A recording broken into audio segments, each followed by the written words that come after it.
सारी कलीसिया को प्रभु यीशु मसीह के नाम में प्यार भरा जय मसीह की।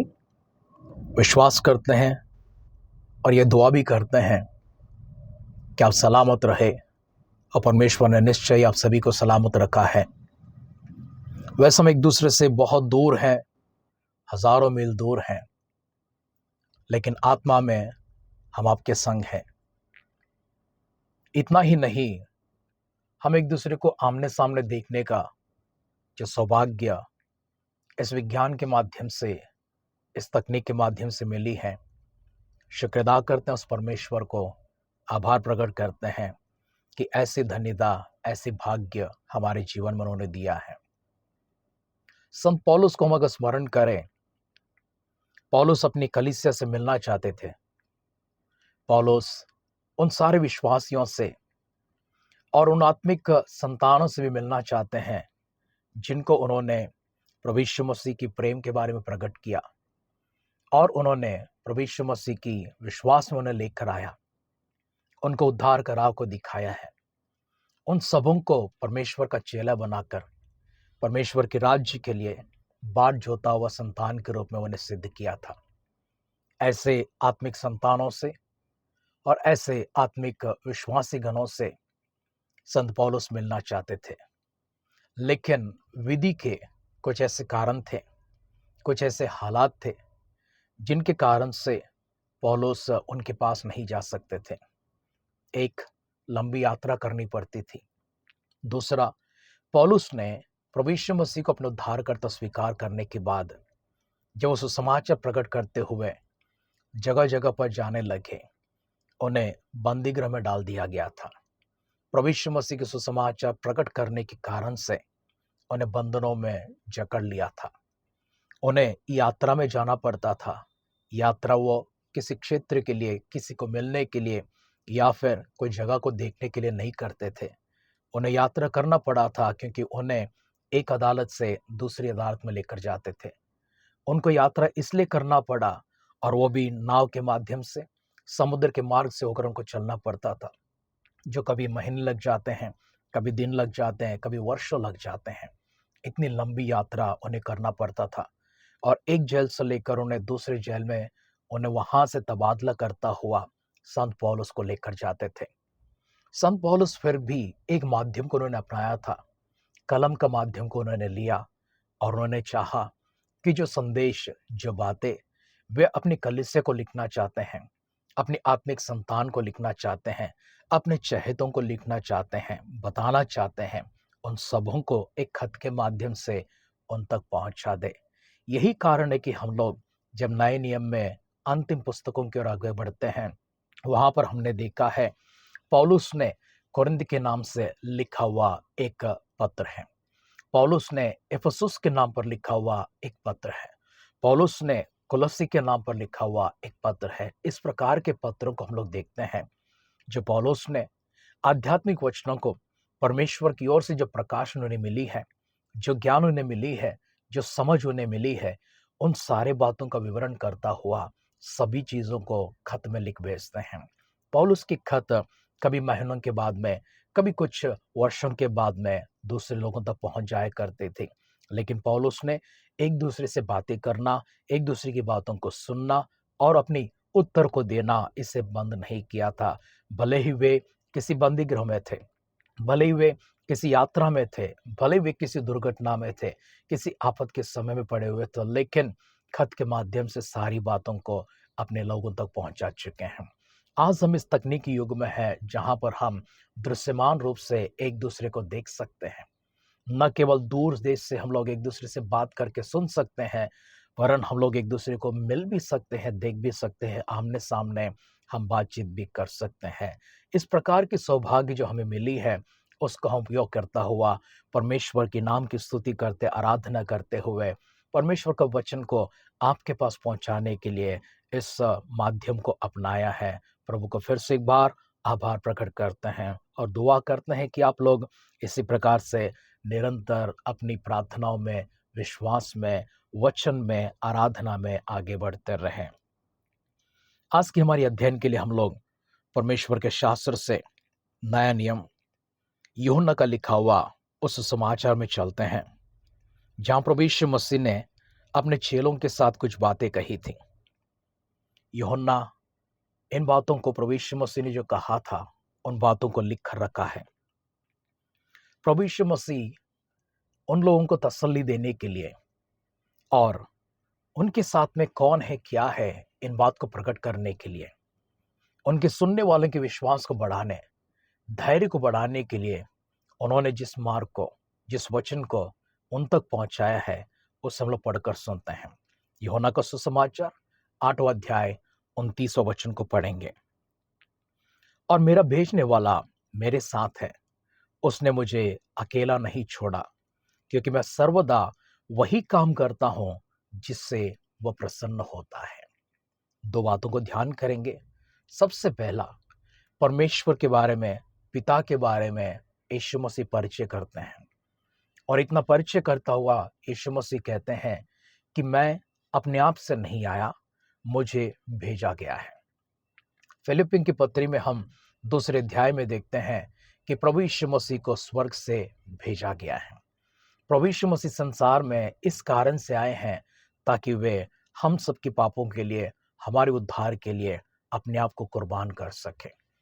उस जिम्मेदारी को लेकर वे आते हैं। मनुष्य का पुत्र बनने का जिम्मेदारी, मनुष्य के पुत्र होकर, इंसान बनकर, इंसान में मनुष्यों का दास बनकर वे जिस काम को करने के लिए आए हैं, उस काम को हम लोग यहाँ पर देखते हैं। और इसी कारण से यीशु मसीह कहते हैं कि मेरा भेजने वाला मेरे साथ में है। उन्होंने नहीं कहा कि मैं अपने आप से आया हूं, उन्होंने कहा है मेरा भेजने वाला एक है जिन्होंने मुझे भेजा है। उस पिता के बारे में वो कहते हैं, और ये भी कहते हैं कि वो पिता हमेशा उनके साथ ही रहते हैं।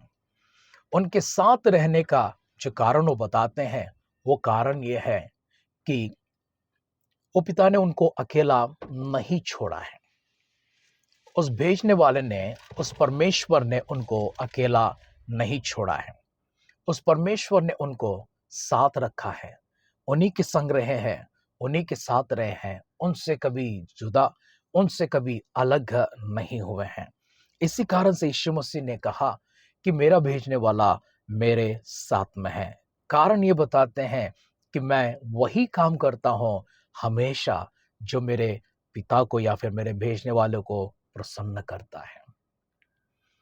वचन सुन रहे भक्तगणों, अगर आप भी परमेश्वर को प्रसन्न करने जैसा, परमेश्वर को भावता हुआ एक जीवन अगर आप जीते हैं, आप इस प्रकार की एक जीवन अगर आप बिताते हैं, वो परमेश्वर निश्चय आपके संग रहते हैं। वो परमेश्वर निश्चय अपनी प्रसन्नता को प्राप्त करते हैं और अपनी प्रसन्नता में आपके संग रहते हैं, कभी आपको छोड़कर नहीं जाते हैं। तकलीफ के समय, संकट के समय, मुसीबत के समय, आफत के समय कभी ऐसा लगता होगा या कभी ऐसा भी होता महसूस होता है जहां पर हमारी प्रार्थना का उत्तर हम तक नहीं पहुंचती है। ऐसे समय में परमेश्वर कहते हैं कि हर प्रार्थना का उत्तर हमारे पास पहुंचता है, क्योंकि वो परमेश्वर हमारी चिंता करते हैं, वो परमेश्वर हमारे साथ में रहते हैं, वो परमेश्वर हमारी देखरेख करते हैं। कुछ कारण हो सकते हैं जहां पर हमारी प्रार्थनाओं का उत्तर देर लगने लगता है। इसी प्रकार से एक वचन की ओर हमारी ध्यान को हम लेकर चलते हैं। हम दानियेल के ग्रंथ में चलेंगे।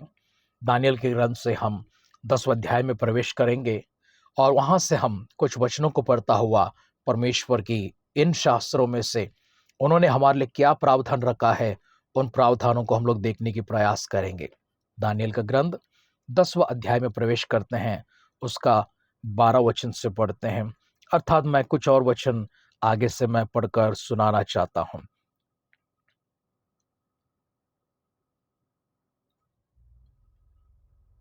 दानियेल को एक दर्शन मिलती है। उस दर्शन का अर्थ दानियेल को मालूम नहीं पड़ता है।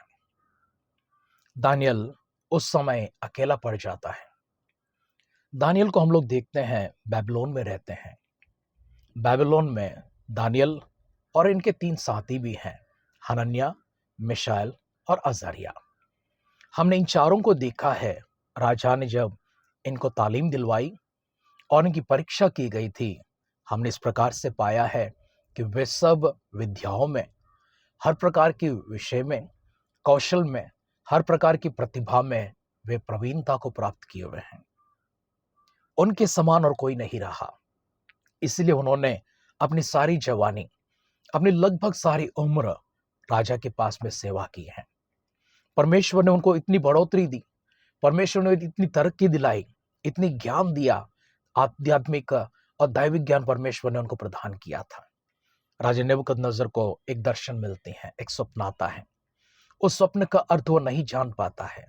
इसी कारण से उसे बुलवाने के, उसे कहने के लिए सारे ज्ञानी को बुलवाया गया, हर प्रकार के मांत्रिक को भी बुलाया गया था, लेकिन किसी ने भी राजा का स्वप्न को नहीं बताया, क्योंकि राजा भूल चुके थे।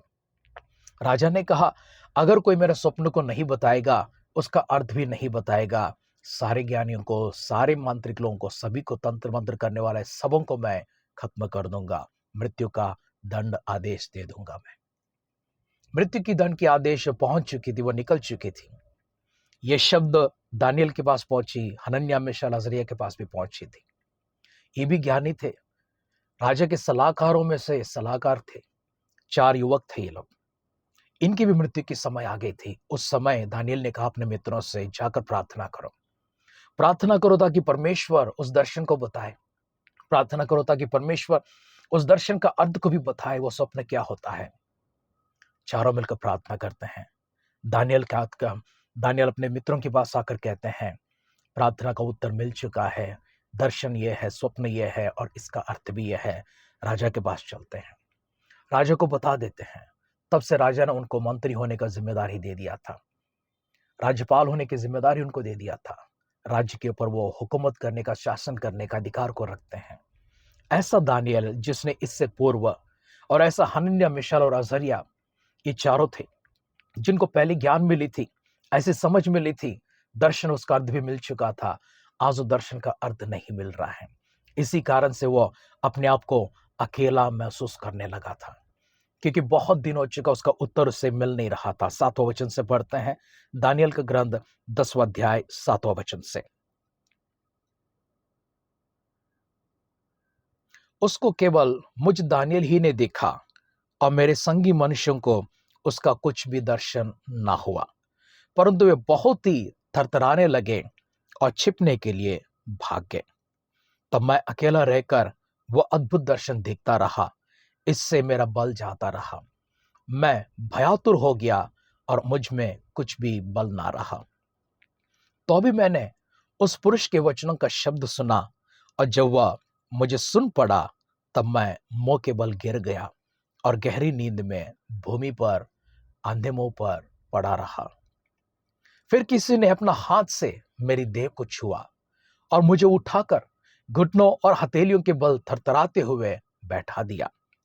तब उसने मुझसे कहा, हे दानियल, हे अति प्रिय पुरुष, जो वचन मैं तुझसे कहता हूं उसे समझ ले और सीधा खड़ा हो, क्योंकि मैं अभी तेरे पास भेजा गया हूं। जब उसने मुझसे यह वचन कहा, तब मैं थोड़ा तो खड़ा हो गया, परंतु थरथराता रहा। फिर उसने मुझसे कहा, हे दानियल, मत डर, क्योंकि पहले ही दिन को जब तूने समझने बूझने के लिए मन लगाया और अपने परमेश्वर के सामने अपने को दीन किया, उसी दिन तेरे वचन सुने गए और मैं तेरे वचनों के कारण आ गया हूं। 13वां वचन में देखते हैं, फारस के राज्य का प्रधान 21 दिन तक मेरा सामना किए रहा, परंतु मिखाएल जो मुख्य प्रधानों में से है, वो मेरी सहायता के लिए आया, इसलिए मैं फारस के राजाओं के पास रहा। और अब मैं तुझे समझाने आया हूं कि अंत के दिनों में तेरे लोगों की क्या दशा होगी, क्योंकि जो दर्शन तूने देखा है वो कुछ दिनों के बाद पूरा होगा। दानियल ने एक दर्शन देखा है और वो दर्शन उसे भयभीत करता है। दानियल ने जो दर्शन देखा, वो दर्शन था उसके लोगों के बारे में, अर्थात इस्राएलियों के बारे में। दानियल जब दर्शन देखा, लगभग वो 84 वर्ष का था। इस्राएली लोग इस देश में, बेबीलोन में, इस्राएल से बंदी बनाकर लाए गए थे।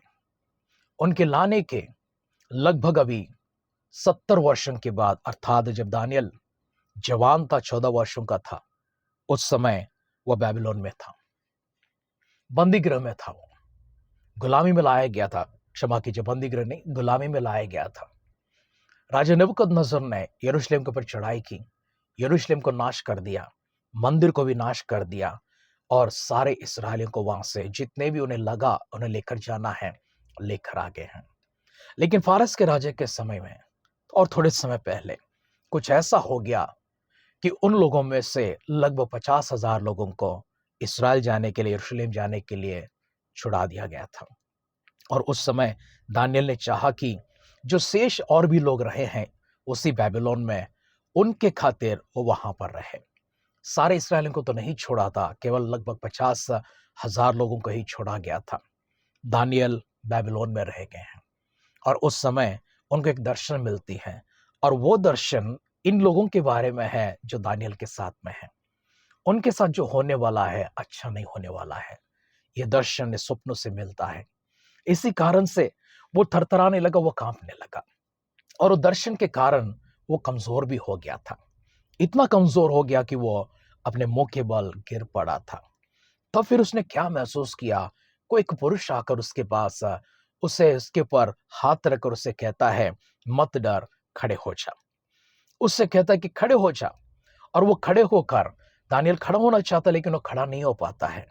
उस व्यक्ति ने, जो पुरुष ने आया था, वो पुरुष उससे खड़ा करता है। उसको उसके हथेलियों और उसके घुटनों के बल वो खड़ा करता है। फिर भी वह थरथराने लगता है। तब उसने दानिय्येल से कहा, हे दानिय्येल, हे अति प्रिय पुरुष। ये बहुत सुंदर शब्द है ये, हे अति प्रिय पुरुष। परमेश्वर का चहेता था दानिय्येल। उस दानिय्येल के बारे में कहते हैं, अति प्रिय पुरुष, जो वचन मैं तुझसे कहता हूं उसे समझ ले। और इतना ही वह कहता है कि जब उसने मुझसे ये वचन कहा तब मैं खड़ा तो हो गया परंतु थरथराता ही रहा। उसकी कंपन अभी तक खत्म नहीं हुई है। उसकी जो डर है वो अभी तक खत्म नहीं हुई है। उसकी जो घबराहट है उससे अभी तक बाहर नहीं निकली है। इसी कारण से दानिय्येल कमजोर हो गया है। किसी दर्शन के कारण वो कमजोर नहीं हुआ, दर्शन में जो बीतने वाला है उस डर के कारण से वो थरथराने लगा था। अपने आप को अकेला महसूस करने लगा। उसके पास कोई उत्तर नहीं आ रहा था। क्या होगा? इस स्वप्न क्या है? इसका अर्थ क्या होगा? मेरे लोगों का क्या होगा? इसका कोई उपाय है क्या? क्या परमेश्वर दूसरे कुछ विचार को मेरे पास लेकर आएंगे? इससे कैसे बच निकले? मेरे लोगों को मैं कैसे बचाऊं? मैं अपने आप को कैसे बचाऊं? अगर मैं बच भी गया क्योंकि मैं राजा के पास रहता हूं, मेरी प्रजा का क्या होगा? इस डर में, इस भय में जब दानिय्येल पड़ा रहा, तब वो एक पुरुष जिसे हम कह सकते हैं परमेश्वर का एक दूत है, क्योंकि वो परमेश्वर के स्वर्ग से निकल कर आया है। वो कहता है 13 वचन में, फारस के राज्य का प्रधान 21 दिन तक मेरा सामना किए रहा, परंतु मिखाएल जो मुख्य प्रधानों में से है वो मेरी सहायता के लिए आया, इसलिए मैं फारस के राजाओं के पास रहा।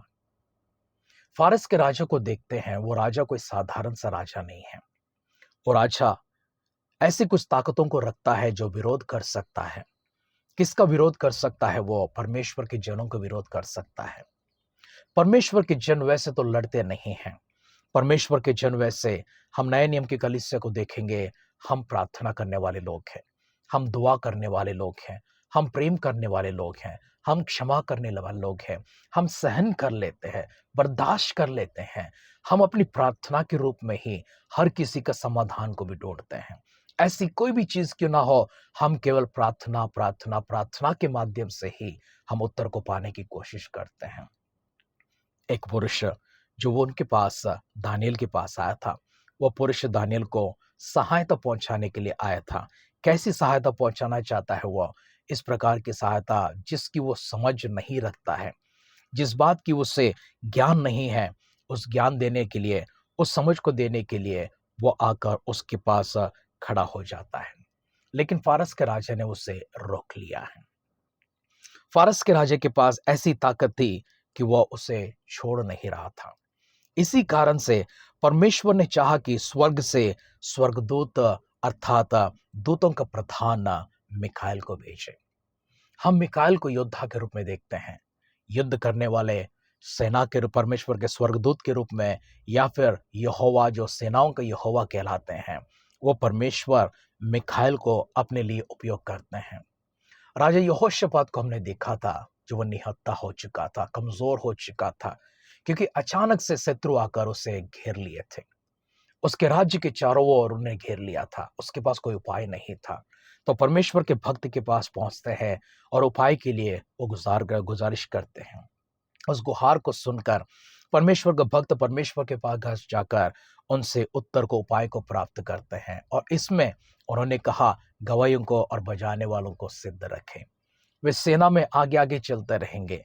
वैसे तो वो लड़ेंगे नहीं, तलवारों से, हथियारों से नहीं लड़ेंगे, वरन वे जब गाते रहेंगे, बजाते रहेंगे, जय जयकार करते रहेंगे, तब परमेश्वर की सामर्थ्य वहां पर उतर आएगी। हमने देखा इतिहास में किस प्रकार से शत्रु एक दूसरे को देखकर एक दूसरे पर वार करते हैं, एक दूसरे को खत्म कर देते हैं। युद्ध यहोशापात जीत लेता है। कारण क्या है? क्योंकि परमेश्वर ने अपनी सेना को भेज रखा है। जब भी इसराइल कमजोर पड़ चुका था, इसराइली जब कभी भी शत्रुओं के हाथों में घिर गए थे, परमेश्वर के पास जाकर उसे परमेश्वर से प्रार्थना करते हैं, दुआ मांगते हैं और उस समय परमेश्वर ने अपनी सेना को भेजा है। युद्ध मेरा है, परमेश्वर कहते हैं, वो सेनाओं का यहोवा है।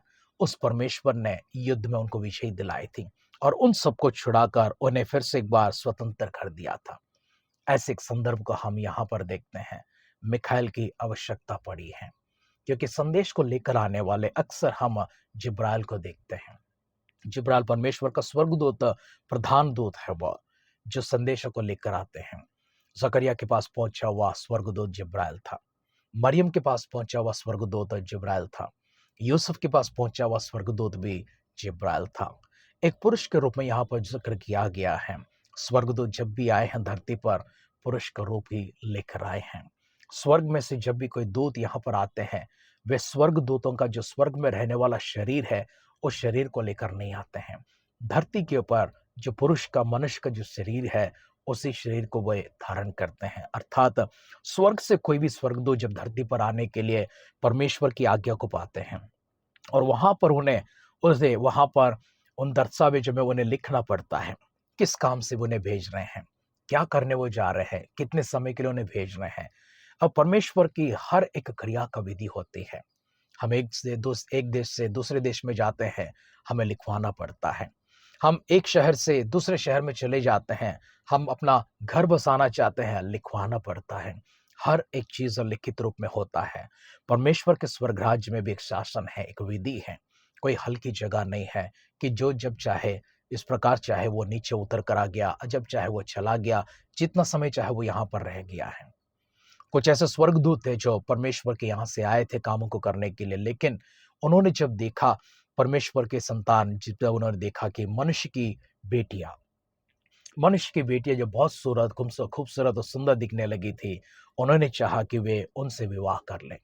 ऐसे कुछ दूत थे जिन्होंने यहाँ पर आकर विवाह कर लिया, अपने घरों को बसा लिया था। आप सोच रहे होंगे कि स्वर्गदूत किस प्रकार से मनुष्य के साथ में विवाह कर सकते हैं। स्वर्गदूतों को एक शरीर दिया जाता है, जो शरीर मनुष्यों का है।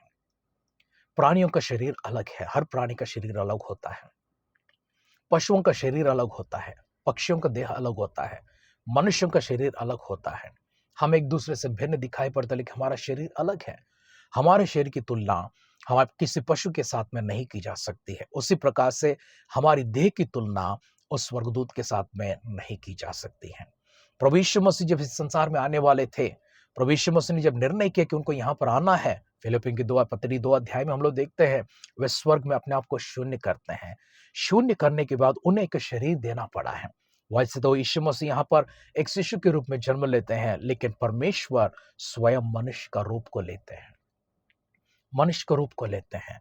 लेकिन स्वर्गदूत जब आते हैं यहाँ पर, किसी पुरुष का शरीर उन्हें दिया जाता है। और शरीर में यहाँ पर आते हैं, उन्हें कभी समय लग जाता है, काम करते हैं, काम करने के बाद उन्हें वापस जाना पड़ता है।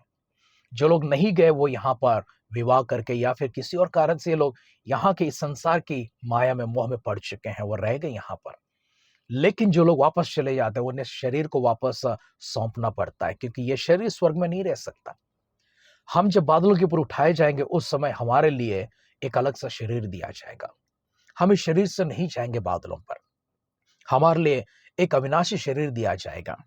उसके बाद में हमारे लिए अनंत काल के लिए जो पहचान परमेश्वर दे रहे, जो जीवन हमें देने वाले हैं, उसमें एक और शरीर हमें दिया जाएगा, जो बादलों के ऊपर जाकर वापस धरती पर आएगी। उस शरीर को 1000 वर्ष की उम्र मिलती है। उसके बाद के शरीर को उससे बढ़कर अनंत जीवन मिलती है। तो यीशु मसीह जिस प्रकार से संसार में आए हैं और इसी प्रकार से स्वर्गदूत भी इस संसार में आए हैं। स्वर्गदूत जब यहाँ पर आए हैं, उन्होंने पुरुष का रूप धारण किया है। हमारे प्रभु यहाँ पर हमारे लिए मनुष्य का रूप धारण किया है। उन्होंने पाप के पर जय को पाया, मृत्यु को हराया, पाप को हराया और जयवंत होकर पुनरुत्थान होकर हम सबको अनंत जीवन देने के लिए फिर से स्वर्ग में जाकर स्वर्ग में परमेश्वर का रूप को ले लेते हैं। ये स्वर्ग के नियम है। इस नियम को हम लोग तभी समझ पाते हैं जब हम स्वर्ग की गहराई की अध्ययन करते हैं। हम वचन में आगे बढ़ते हैं। दानियल के पास जो पुरुष आया था, वो पुरुष आकर कहने लगा, मत डर, मत डर। उससे कहते ही बहुत ही अति प्रिय पुरुष है वो, और उसके बाद उसे बल देते हैं, हिम्मत देते हैं, हौसला बढ़ाते हैं, विश्वास देते हैं, उन्हें ताकत देते हैं। इतना ही नहीं, उनको वचन का ज्ञान भी देते हैं। उस दर्शन का ज्ञान को उन्हें देते हैं। उस दर्शन का मतलब क्या है, उस स्वप्न का मतलब क्या है। हम इस स्वप्न में नहीं जा रहे हैं। हमने बताया कि कुछ अनहोनी घटने वाली थी। परमेश्वर को धन्यवाद हो, ऐसी कोई अनहोनी घटने नहीं दिया है। परमेश्वर को धन्यवाद हो क्योंकि वो समझ को दानियल के पास लेकर आए हैं। कोई अनहोनी हमारे पास आने के लिए, कोई ऐसी दुर्घटनाएं, कोई ऐसी विपत्तियां, कोई ऐसी हानि हमारे पास जब आने लगती है, परमेश्वर उससे टालने का उपाय भी हमें देते हैं। उन सबसे बचने का मार्ग भी परमेश्वर हमको दिखा देते हैं। इसलिए हमें घबराना नहीं चाहिए, डरना नहीं चाहिए। हम उस स्वप्न के पास चलते, उस स्वर्गदूत के पास चलते हैं, उस पुरुष के पास चलते हैं सबसे पहले, जो 21 दिनों तक फारस का राजा के साथ में, उस प्रधान के साथ में वो सामना करता रहा, लड़ता रहा। ये राजा कोई साधारण सा व्यक्ति नहीं है। ये राजा बहुत ही पराक्रमी है। इसके पास ऐसी ताकतें हैं जो मनुष्यों को ही नहीं, स्वर्गदूतों को भी हरा सकती हैं। लेकिन ऐसा कभी हुआ नहीं है कि स्वर्गदूत किसी मनुष्य के हाथों में या फिर किसी शैतानी ताकत के सामने वो हार चुके हैं। हम याकूब को देखते हैं पुराने नियम से। याकूब एक रात भर स्वर्गदूत के साथ में लड़ता रहा, वो संघर्ष करता रहा। स्वर्गदूत का जब जाने का समय हो गया, सवेरा होने लगा था, तो वह कहता है, मेरा समय हो चुका, मुझे जाने दे। लेकिन याकूब उससे लड़ता रहा। स्वर्गदूत उस समय याकूब की जांग की हड्डी को तोड़ देता है। उसके बाद वो लंगड़ता रह गया था। स्वर्गदूत वहां से चले जाने वाला था, लेकिन याकूब कहता है, मुझे जब तक तू आशीर्वाद नहीं देगा तब तक मैं तुझे छोड़कर नहीं जाऊंगा। याकूब को आशीर्वाद मिली है। उससे कहा कि तू मनुष्यों से और स्वर्ग परमेश्वर से लड़कर तू जीतने वाला है, इसलिए तेरा नाम आज से याकूब नहीं, इसराइल रखा जाएगा।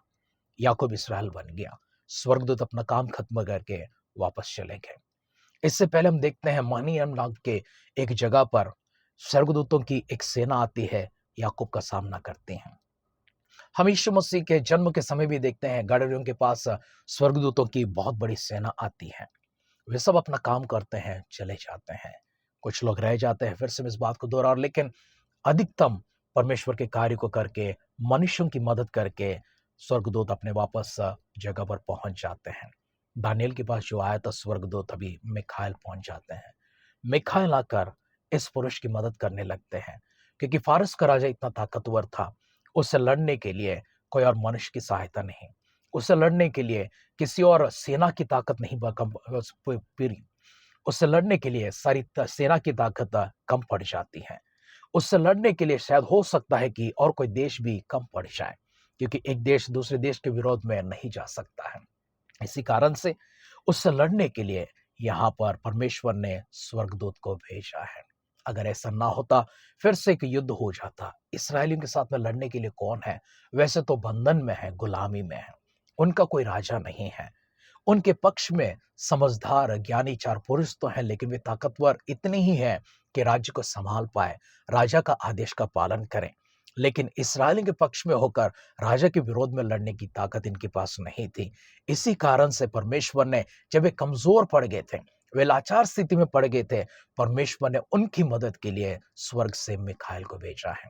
मिखाइल आते हैं, फारस के राजा से लड़ते हैं और इसे विजय दिलाते हैं। 21 दिनों के बाद में दानियल के पास पहुंच जाता है। दानियल के पास पहुंचा हुआ ये संदेशक कहने लगता है, मैं तो वैसे उसी दिन निकल चुका था जिस दिन, अर्थात पहला दिन, तूने प्रार्थना करना शुरू किया था, तूने मांगना शुरू कर दिया था। उसी दिन मैं तेरे पास भेजा गया हूँ, लेकिन मैं तेरे पास पहुँच नहीं पाया क्योंकि फ़ारस के राजा ने मुझे रोक रखा है और मेरी सहायता के लिए मिखाएल को भेजा गया है।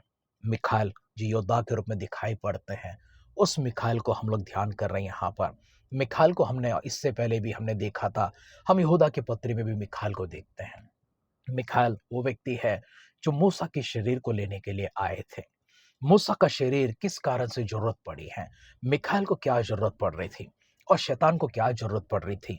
यहूदा की पत्री 9 वचन में देखते हैं मिखाएल और शैतान के बीच में एक संघर्ष चलती है। किस कारण से? मूसा की देह के कारण से। मूसा के इतिहास को हम लोग देखते हैं, उन्होंने 40 वर्ष फिरौन का राजकुमार होकर मिस्र देश में अपने जीवन को बिताया था। उसके बाद वो 40 वर्ष मिद्यान देश में चले जाते हैं, इत्रो की बेटी को विवाह करते हैं, वहां पर 40 वर्ष चरवाहा बनकर वो बिताने लगते हैं। इससे पहले उनके ऊपर एक अपराध होती है, एक घटना घटती है, उन्होंने एक मिस्री को मार दिया था। इसी डर से वो मिस्र देश से भाग जाते हैं। अब वो 40 वर्ष परमेश्वर की बुलाहट को पाकर उस मिस्र में से इसराइलियों को छुड़ाकर लाल समुद्र पार कराकर सीन के जंगल में जाकर सीन के पर्वत के ऊपर परमेश्वर से मुलाकात करने जाते हैं। वहां पर परमेश्वर से मिलकर परमेश्वर की व्यवस्था को लाकर इसराइली प्रजा को दे तो दिया था, लेकिन मूसा कमजोर पड़ जाता है। मूसा अंत में अपनी संयम को खो देता है। जितनी संयम दिखाकर परमेश्वर का सामना करता हुआ मूसा परमेश्वर से कहते हैं कि परमेश्वर क्रोध ना करना, इन्हें खत्म ना करना। वही मूसा आज क्रोध में चले जाते हैं। इस्राएलियों को उन्होंने इतना गुस्सा दिला दिया कि मूसा को गुस्सा आ गया और मूसा, परमेश्वर ने जब उनसे कहा कि जाओ उस पत्थर पर, उस चट्टान पर मैं तुम्हारे सामने खड़ा रहूंगा और तुमसे बात करूंगा, लेकिन मूसा अपनी आंखें बंद कर चुका था। गुस्सा में इतना वो अंधा हो चुका था कि उसने जाकर अपने हाथ की छड़ी उठाकर उस चट्टान को मारा। पानी तो निकला था, लेकिन परमेश्वर ने कहा, मूसा मैंने तुझसे क्या कहा था। अब मूसा वहां से आगे नहीं बढ़ते हैं, मूसा की मृत्यु हो जाती है। व्यवस्था विवरण की किताब में आखिरी अध्याय आखिरी वचनों में जब देखते हैं, मूसा को परमेश्वर ने ही समाधि किया है। उसकी कब्र कहां पर है किसी को खबर नहीं है, किसी को नहीं मालूम है। मूसा की देह एक जगह पर पहुंच चुकी है जहां पर शैतान उसे ले जाना चाहता है, लेकिन उसे अपने अधीन में रखने के लिए, परमेश्वर के हाथों में सौंपने के लिए मिखाएल आते हैं और उससे लड़ते हैं। सवाल ही खड़ा होता है, हमारी देह इतनी क्या महत्व है, जो मरा हुआ मिट्टी इतनी क्या महत्वपूर्ण है कि वह परमेश्वर के पास फिर से पहुंचाया जाए। वचन में हम देखते हैं मिट्टी ज्यों की त्यों मिट्टी में मिल जाती है, पर लेकिन परमेश्वर के पास से आया हुआ आत्मा परमेश्वर के पास पहुंच जाती है। स्वोपदेशक 12 का 7वां वचन में हम लोग पढ़ते हैं, मूसा का शरीर मिट्टी था, मिट्टी में ही दे दिया गया है। कुछ लोग अंतिम क्रियाओं को पानी में उस लाश को छोड़ देते हैं, कुछ लोग उसे जला देते हैं, उस राख को लाकर पानी में मिला देते हैं, लेकिन कुछ लोग हैं जो उसे दफनाते हैं। हम ख्रिस्ती लोग प्रभु को जानने वाले, पुनरुत्थान की इंतजार करने वाले, प्रभु की आगमन में फिर से जी उठने की जो इच्छा को हम लोग रखते हैं और उस विश्वास में हम लोग जो चलते हैं, हम सब लोग उस देह को उठाए जाने का, उस प्राण को प्राप्त करने की बाट जब जोते हैं, हम सब लोग हमारी देह को मिट्टी में ही मिला देते हैं। मूसा के शरीर के लिए मिखाएल आते हैं, उस शरीर को वापस देना है क्योंकि मूसा को फिर से वापस आना था। यीशु मसीह अपने चेलों को संग लेकर प्रार्थना करने के लिए पर्वत के ऊपर चलते हैं। वो पहाड़ के ऊपर सभी चेलों को तो नहीं लेकर गए हैं, उनके संग याकूब, यूहन्ना और पतरस को लेकर चलते हैं। ऐसा कोई समय नहीं रहा जब यीशु मसीह इनके बगैर थे, और ऐसा कोई समय नहीं रहा जब इन्होंने यीशु मसीह को अकेला छोड़ा था। वे निरंतर उनके साथ रहते हैं। आधी रात को बुलाहट प्रभु देते हैं, वे साथ में रहते हैं। दोपहर के समय बुलाहट देते हैं, वे साथ में रहते हैं।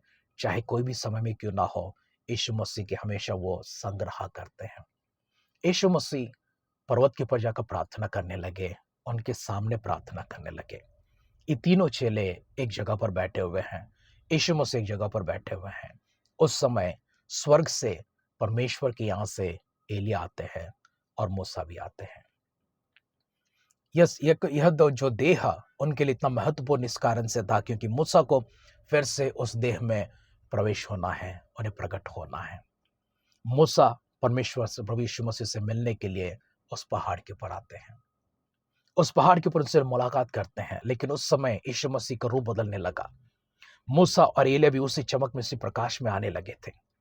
उस चमक और प्रकाश में आने के बाद उन्होंने देखा पतरस, याकूब और यूहन्ना, उनकी आंखें लगभग धुंधली सी होने लगी थी। और इससे पहले कुछ हो जाए, परमेश्वर की यहां से एक मेघ आती है और मेघ आकर, एक बादल आकर यीशु मसीह, मूसा, एलिय्याह को पतरस, याकूब और यूहन्ना से अलग कर देते हैं। इन्हें कुछ दिखाई नहीं पड़ता, लगभग बेहोश हालत में पड़ जाते हैं। उठने के बाद पतरस कहता है कि प्रभु, अगर आपकी इच्छा होगी, हम यहाँ पर 3 ऐसे बसेरा बनाएंगे, एक आपके लिए, एक मूसा के लिए और एक एलिय्याह के लिए। पतरस ने तो अपनी इच्छा को प्रकट कर दी, लेकिन यीशु मसीह ने उसे नकार कर दिया था, इनकार कर दिया था। एलिय्याह और मूसा को हम फिर से एक बार देखने वाले हैं, जो प्रकाशित वाक्य में हम देखेंगे।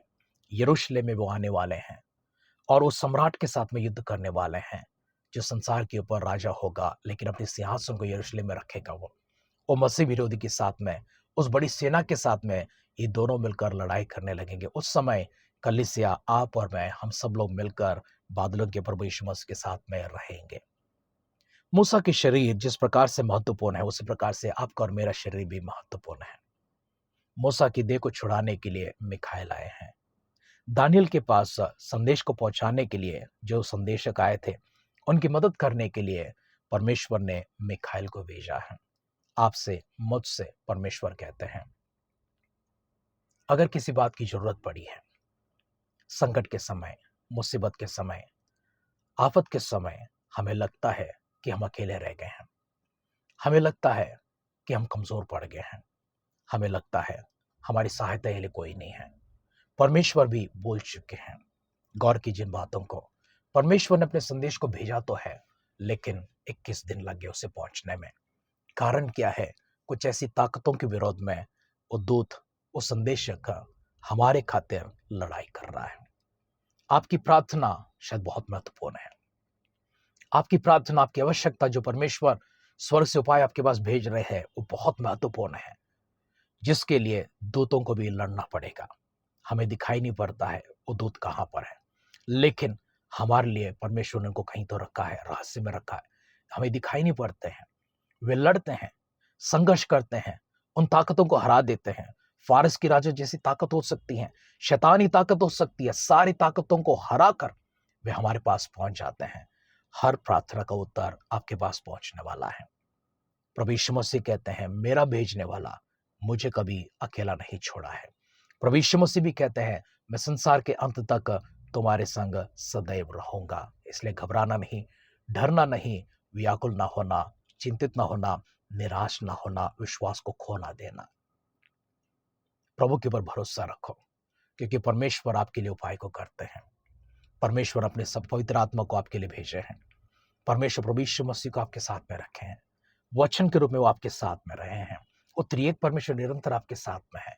इन सबसे बढ़कर उन दूतों की अगर आवश्यकता पड़ी, वो दूत भी आपके लिए आएंगे। निश्चय आपकी प्रार्थना का उत्तर आपको मिल जाएगा। परमेश्वर वचनों के माध्यम से आपको हिम्मत दे, हौसला दे, धैर्य दे, साहस दे और आगे बढ़ाते रहे। आइए दुआ करेंगे। पिता परमेश्वर, हमारे प्रिय सदस्यों को, कलीसिया को, वचन सुनने वाले हर एक व्यक्ति को, आपके संतानों को आपकी दृष्टि में लेकर आते हैं। अभी तक आपने साथ दिया है, आगे भी साथ देने का वादा किया है। शरीर में परमेश्वर हम लोग एक दूसरे से दूर है, आत्मा में परमेश्वर आपने हम सबको एकत्रित किया है।